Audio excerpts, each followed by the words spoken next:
nagpapasalamat ako na nagpakita sa akin saglit. At yun yung sinabi niya na may ginagawang ritual din si Lulombo. si Bagnot Si Bagnot. upang tudasin si Lolo Ambo. Kaya busy talaga si Lolo Ambo ngayon, tol. Kaya nagpapasalamat siya nung tayo ay umakyat.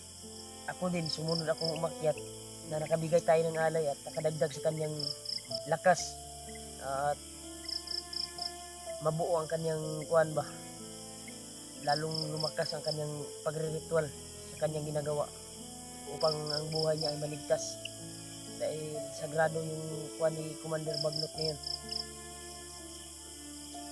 Pilit niyang kuan mo, murag ginapatay niya si Lolo Ambo karon, murag gina sinibarang ba yang tirada ba, mahika mga laban, gilabanan ni Lolo Ambo karon ang iyang mahika. Kaya ini si Lolo Ambo nung pag-akyat ko ay bawal talaga mag-video, pero nakita namin siya nung pag-akyat namin ba, dun ko siya na kuan. At ngayon napagtawag ko kanina, nagkausap kami at willing na siya tutulong gamit ang mahika upang matagpuan lang si Julio. Kaya ito yung update namin ngayon, tol. Nagpasalamat ako kay Julius na hindi siya umalis dito sa pinag-iwanan ko sa kanya na area upang makakuan ko si Lolo Ambo, makausap ko lang. Kaya may ginagawa talaga akong ritual upang makuan ko si Lolo Ambo. Sana sa ating paglalakbay ngayon, sana ay bukas ay magkakatotoo yung sabi ni Lolo Ambo na itong tinahak natin na area at sinabi niya na area na ating pinagkuanan ngayon ay tama daw ito. Kaya malapit na daw tayo na matagpuan natin si Julio. Kaya gamit lang daw siya ng mahika upang matulungan tayo. May kuan talaga siya, may tinatapos na ritual upang pangsangga sa ginagawang kuan ni Bagnot, ginagawang kuan ba upang tudasin si Lolo Ambo sa pamamagitan ng barang ng kapangyarihan itim ni Bagnot. Kaya busy talaga si Lolo Ambo ngayon upang hindi makatala ba ang ginagawa ni Bagnot kanya. May ginagamit ka na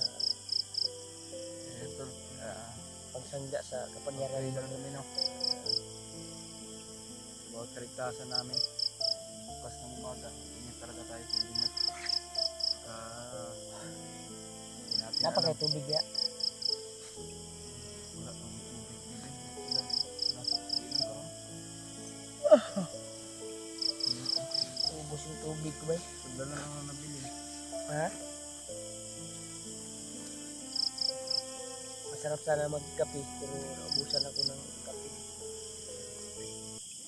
Hanap tayo ng pwedeng mapagbilhan bukas kung makadaan man tayo ng tindahan.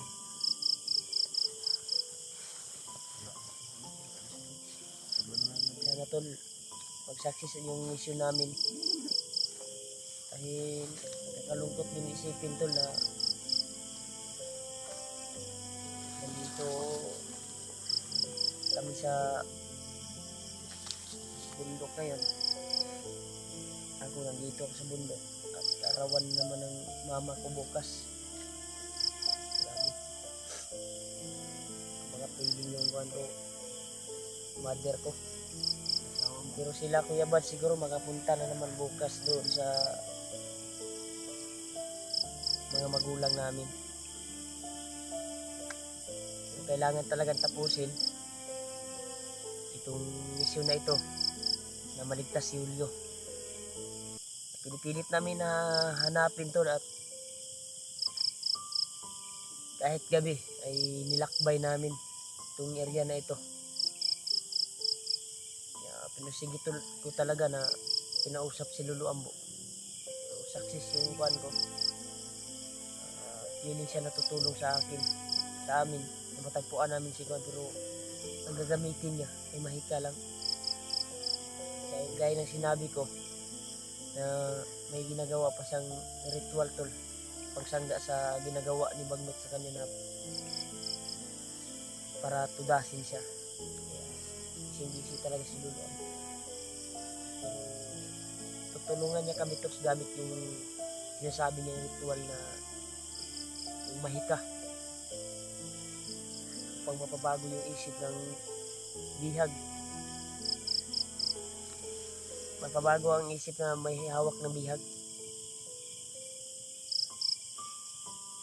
At sa amin may baydo ngayon, gaya na sinabi ko na tama daw itong daanan na tinahak namin. Ngayon, aalis pa tayo ngayon.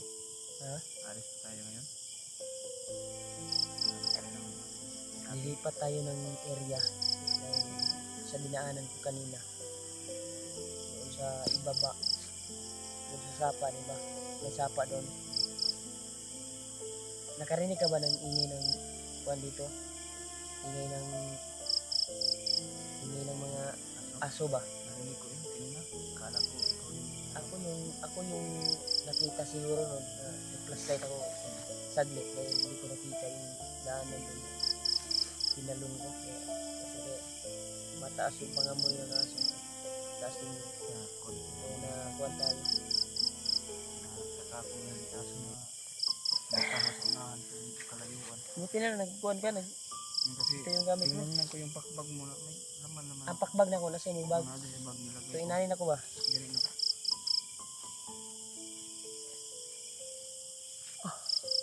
Kita dito mo sabitan ni Brian Diyos. Relax na kay kaning dalana gani mo doon yung dito na tumakuan si Julio daw. Kaya, yan tol. Ito yung update namin ngayon tol. Maglakbay kami muna ni Julius. Hanap kami ng area na pwedeng mapag-relaxan namin. Para pag sisikat na ang araw bukas ay aga kaming maglakbay patungo kung saan si Julio sana makakuha kami ng mga impormasyon ng mga bandido, mga sabi-sabi ba, no? Nakarinig tayo kung Kagaya nung narinig natin kayo ng umaga. na tumawag yung commander na Amaw, umalis doon sa Quadrant, umalis sa parang gigil na gigil dinig natin papunta doon siya. Ang duda ko brad, murag mga tauhan rin ni gunit kay Quandron Julio ron ba, Siguro ang kulit mga tauhan ra guro umalis siya doon at tayo naman siguro ang anuhan niya. sa ating narinig kanina. Babalik daw siya sa area na pinagdaanan niya, di ba? Upang tulungan kasi ang sabi ng bandido na yung may dalang bandana ang nakaharap daw. Tayo ang punter yan, yung Commander Amauton. Kaya galit na galit siya, gigil na gigil, kaya yung narinig namin kanina tol. Gigil na gigil siguro siya dahil nakatikim na siya sa kuhan ko. Galing natin ba, no? Kaya Marami na gigil na gigil napapatay sila sa atin. mga tawahan ni Commander Amau. Pag-isip po sa ating video po sa mga kasama natin. Mag-iisa ko yun sa inis ko direct. Hindi na kami magtatagal dito at aalis kami ng very much. Hanap kami na mapag-relax na namin. Sisikat ng araw, maaga kami aalis. Sinalalagyan namin kung panghanapin sa huli. Gaya ng sinabi ni Kuya Rimas, dito daw ang area na ito na makikita si Julio. Makikita natin para Yes. Kita ko yan saan din sa may padul mausig sa iro yun. Yung aso ba na sinasabi ko ba sa'yo? Yung mga Sa nilipot sila ba? Dito sila dadaan. ano sa'yo.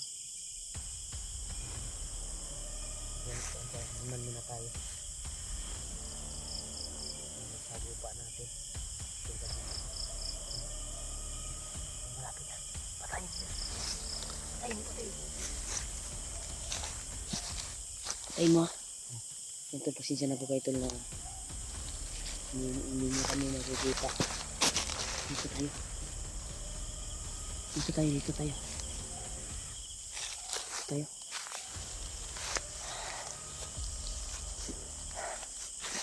Lalayo tayo dito. Hindi tayo mag-ilaw. Ha? Hindi makikita yung daan. Hindi makikita yung daanan. Pero safety to sa atin eh. Na hindi tayo mag-ilaw. Yan tol, pasensya na po kayo tol na hindi makita yung daanan dahil parang itong gabi na ito ay may nagmamasid dito sa area na ito. Yung dinaanan ko kanina.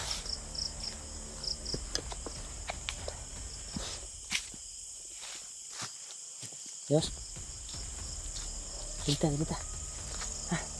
Sobrang dilim Diyos. Murag paslit ko ta sa biskan sa lapok sa kuan rayos, ubos rayos. Dagma ta Diyos.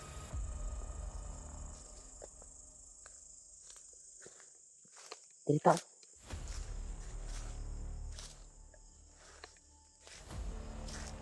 Ha? Dito ta suksok sa tadri. Nandun. Bago muna kami dito tol. Hindi tayo makikuhan dito kasi patay na kuhan to eh. Patay na kuhan sapa. Hindi tayo mag-ilaw dito.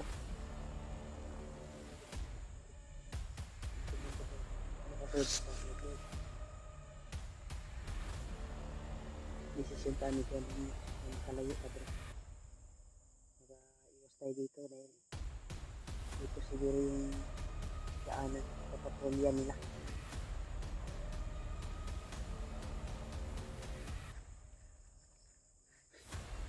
Kung iusig sa ko kanina, naglakbay ko nga dito na ko kausap si Luluam. Naglakbay na ako. May daanan akong kuhan talaga. May nagbabisit na may nagpapatrolya na may mga dalang. Pag ngayon na ang aso na. Yung iniwan sa tanong. Ako nauna to, sure dyan to nga na dumog ni Julius. Kay doon lang sa iya.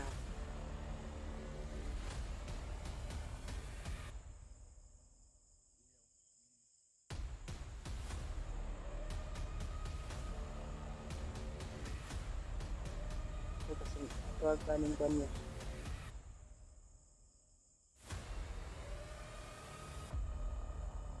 Hindi mata mo mag-1 news. Isod kayo mo 1 news mo baktas sa gabi. Pwede ta mo baktas nga sa ubusan nimo i-kuha nimo ang suga. Sa baba lang sa lupa lang. Para makita lang natin ba baka maka-apak tayo na may buho. Baka tunnel yan. Delikado.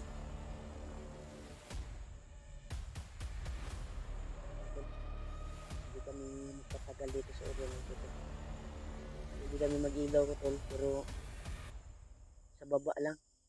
Sa daanan lang talaga.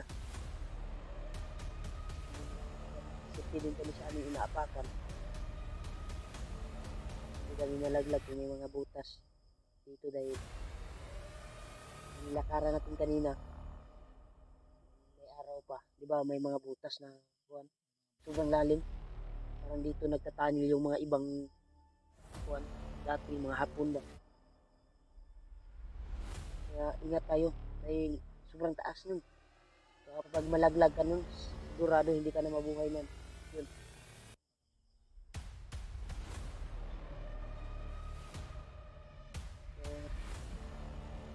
Mangilaw kami to sa lupa lang. Ayos, itatag ko nyos. Itatag Parang ito ang ma-relaxan ba? Parang nawala ng mga option. Ayog paslight sa kuan ha. Sa daanan lang yun. Hindi na ka mag-paslight sa daanan lang. Okay. Buta sa daanan. Hindi ka mag-paslight sa kuan. Sa ubos lang yun ka mag-paslight. Pagdali. Ikado taning nani nga style ni. Dapat makakita na tag ma-relax na to karon. Sa ubos lang yun paslight.